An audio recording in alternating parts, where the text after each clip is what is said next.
હવે ઘણા ખરા ખેડૂત મિત્રો કન્ફ્યુઝ છે કે ઘઉંવાળા પડાને આખરે ખાતર કરવું કે શું. ઘઉં અત્યારે આ વર્ષે વધારે વાવેતર કરેલું છે અને ઘઉંવાળા પડા સળગાવાય અથવા એનું ખાતર કરાય.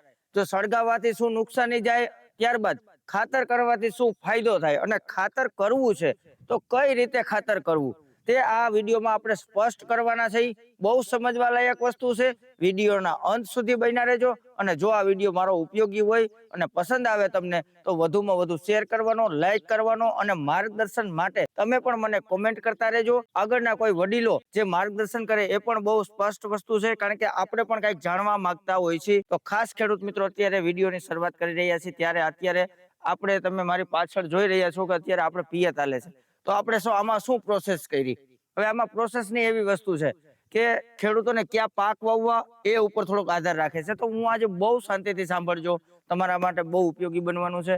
હવે અત્યારે આપણા ઘઉંવાળા પડામાં પાણી હાલે છે. આપણે આમાં કર્યું શું તો કોઈ એક વખત રોટાવેટર હાકી નાખ્યું. રોટાવેટર હાક્યા બાદ સિમેન્ટનું તો કોઈ પણ પીઢિયું હાકી અને એને ભૂકો કરી દેવામાં આવ્યું પલારને, બરાબર છે. એટલે રોટાવેટરમાં પણ વાર નથી લાગી. ત્યારબાદ આપણે પીઢિયું 4 વખત હાકી નાખ્યું ટ્રેક્ટર થી પાછળ જોડાવીને હકડના મદદથી એ ભૂકો થઈ ગયું. અત્યારે આપણે એને પછી આપણે તોતા હળથી ચા ખોલી દીધા.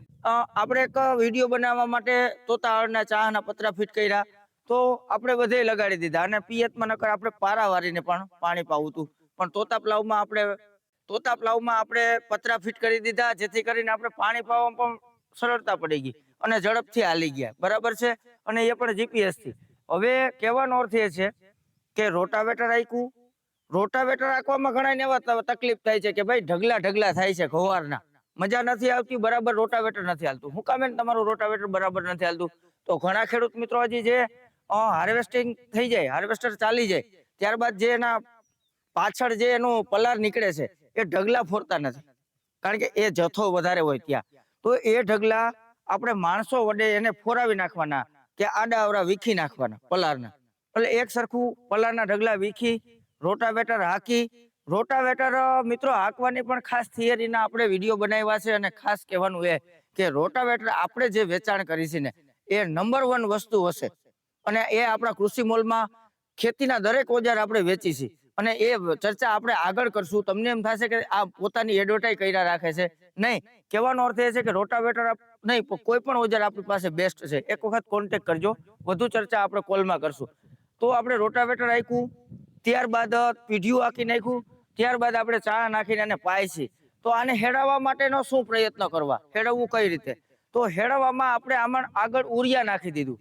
ઉરિયા કેટલું નાખવાનું તો કે વીઘે 8 થી 10 કિલોનો રાઉન્ડ કરી દો. ઉરિયાની ગરમીથી આને હેડાવવામાં વધારે ઝડપથી થશે અને આપણે હજી આને 2 પિયત આપી દેવા છે. 2 પિયત આપવાથી જમીનમાં કોઈ પણ ખડ ઉગવાનું છે તો ઉગી જશે. 2 પિયત આપવાથી હેડવામાં પણ મદદ રહેશે. હજી આપણી પાસે ઘણો બધો સમય છે તો તમારે પણ આ પ્રોસેસ કરવાની. ઉરિયા નાખી અને પાઈ દેવાનું એટલે આ વેલાસર હળી જાય. ઉરિયા નાખવાથી હળી જાય છે એવા ઘણા બધા વડીલોના રિવ્યુ છે જે હું તમને અત્યારે કહી રહ્યો છું અને એ આપણે અનુભવ કરી રહ્યા છીએ. એટલે ખાસ આ વસ્તુ. ત્યારબાદ જેને રોટાવેટર હાકી અને પ્લાવ હલાવવા છે તો એમાં પણ મારું એવું કહેવાનું થાય છે રોટાવેટર હાકી અને ઉરિયા છાંટી અને પછી પ્લાવ હાકો. જે ઉરિયા દટાઈ જશે, પ્લાવ હાંકવાથી જમીનમાંથી ભેજ નીકળશે. ભેજને કારણે ઉરિયાની બાષ્પી ગરમીથી એ ત્યાં સડી જશે. એમ કે છે ને કે વરસાદ થાય પછી હળે, ઉરિયા નાખવાથી ત્યારે ને ત્યારે હળી જાય. તો ઉરિયા નાખી અને આપણે પિયત આપી. 2 પિયત આપવાથી એક તો જમીનમાં જે આપણે બિયારણ થવાનું છે, કોઈ ખડ છે, આજે કોઈના ખડ પડામાં થઈ ગયા હોય એનું બિયારણ હોય તો અત્યારે ઉગી જાય. ઘઉં જેટલા કોઈ રહી ગયા છે તો ઘઉં ઉગી જશે. એટલે આ 2 પાણી પાવું ને એટલે એક વખત તો આ પડવું લીલકાઈ જશે, ખડ બળથી માંડીને બધું ઉગી જશે. તો તમને નિંદામણનો ચોમાસે મોટો ફાયદો મળવાનો. પછી જમીન આ પોલી રાખે. જરૂરી જમીનના પોષક તત્વ જે છે એ આમાં મળી રહે છે. પોષક તત્વ એટલે જમીનમાં કાર્બન છે, એવા બધા ઘણા પોષક તત્વો હોય જે જમીનને આપણે ઉણપ છે એટલે એ વસ્તુ આપણે મળી રહેવાની છે, જેથી ઉત્પાદનમાં મોટો ફાયદો જોવા મળવાનો છે. આ વસ્તુથી જમીન પોલી રહે છે. પોલી રહે છે એટલે મુલાયમ અને સ્મૂથ બને. જમીન હવે લોકો ટોરે છે વધારે, ચોમાસે ટ્રેક્ટરે હલાવીને જમીનને ટોરી અને જેમ જમીન પેક થશે એમ તમારું ઉત્પાદન નબળું થશે.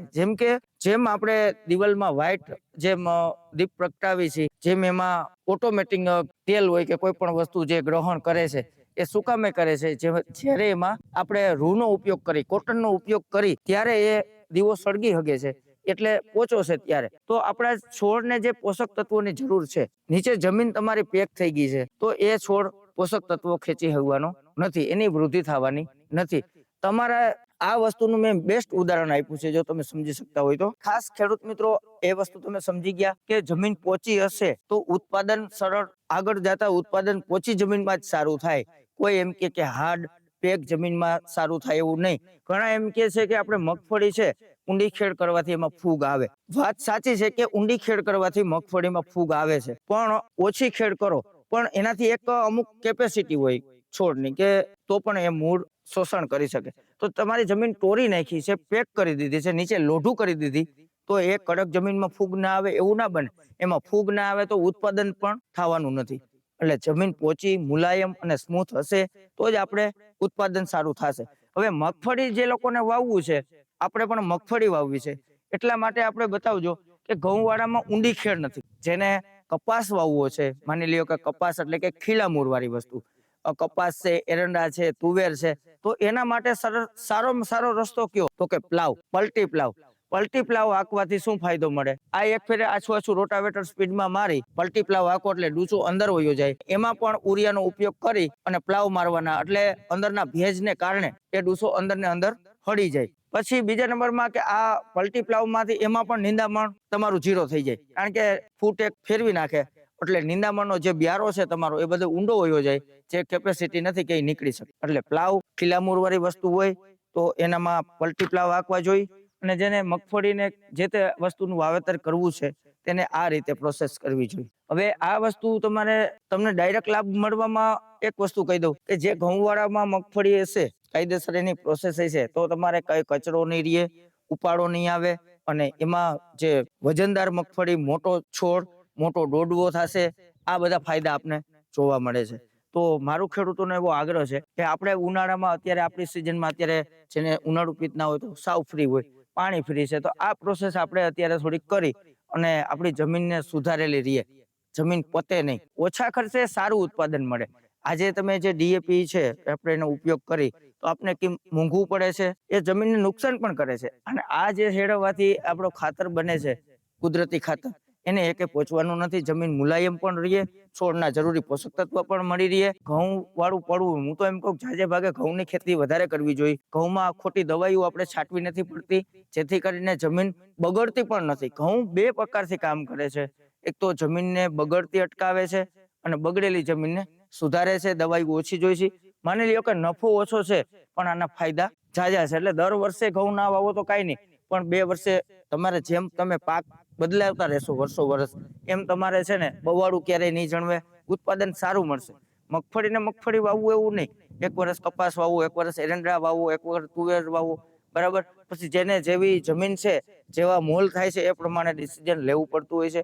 કોઈ પણ પ્રકારના ભાવ સાંભળીને આપણે વાવેતર ન કરવું જોઈએ. જીરું હોય કે ધાણા હોય કે કોઈ પણ પાક હોય, તો આ ખાસ ખેડૂતોને ભલામણ છે. ખાસ કહેવાનું કે જે આપણે વાત કરી રોટાવેટરની, તો રોટાવેટર, પ્લાવ, તોતાળ, જેથી દરેક ઓજાર આપણે કૃષિ મોલમાં આપણે વેચાણ કરી રહ્યા છીએ, બરાબર છે. એટલે આપણે ઉપલેટાથી છીએ, ઉપલેટા, રાજકોટ, ગુજરાત.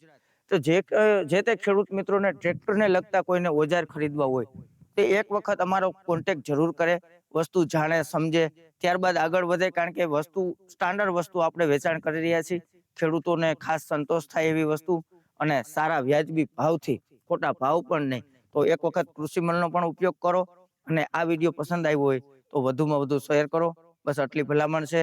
હવે નવા વિડીયોમાં મળશું, ત્યાં સુધી જય જવાન, જય કિસાન, ભારત માતા કી જય.